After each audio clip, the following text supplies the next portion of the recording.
I read I Know Why the Caged Bird Sings by Maya Angelou. This book is about Maya's childhood and the struggles of growing up as an African American. It is based on the 1930s and 40s and in Stamps, Missouri. Her parents were divorced and she had to travel to different cities to live with different people. It is a very long book of a struggling preteen growing up and facing situations throughout her childhood.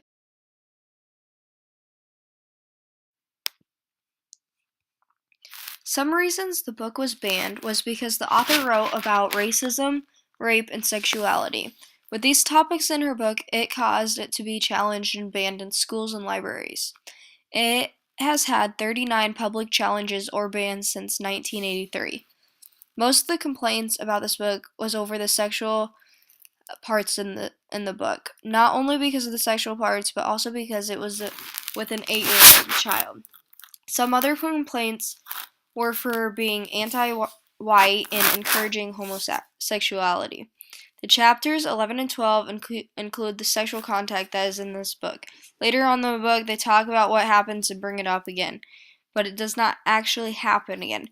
There's one more scene that includes sexual content, which is when her brother starts exploring with women. It's not graphic, but it still includes it. The author also included racism throughout the whole book. There are many scenes that include racism and being anti-white. This book is an autobiography about her childhood. The main reason for creating this book was to explain to others what her childhood was like. What I got out of this book was that you have to move on from your past. This is a message that was sent to me from reading this book because she had a very rough childhood and grew up to be an inspiration for African Americans. It is amazing just moving on from the past can get you so far in life. Life goes on and you can't give up when something goes wrong.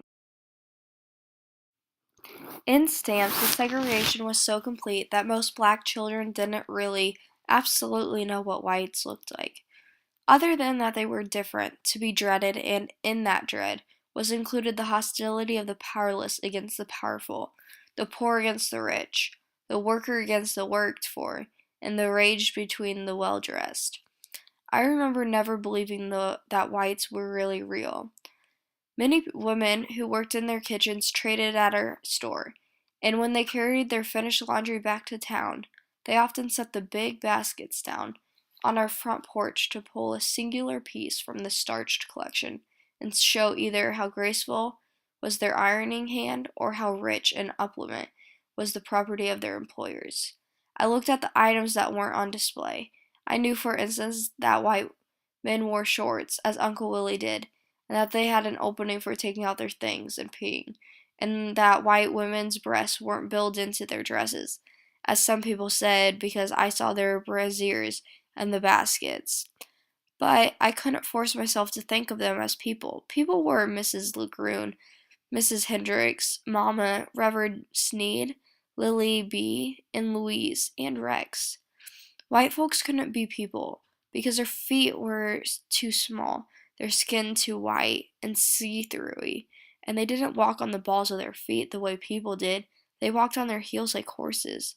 People were those who lived on my side of town.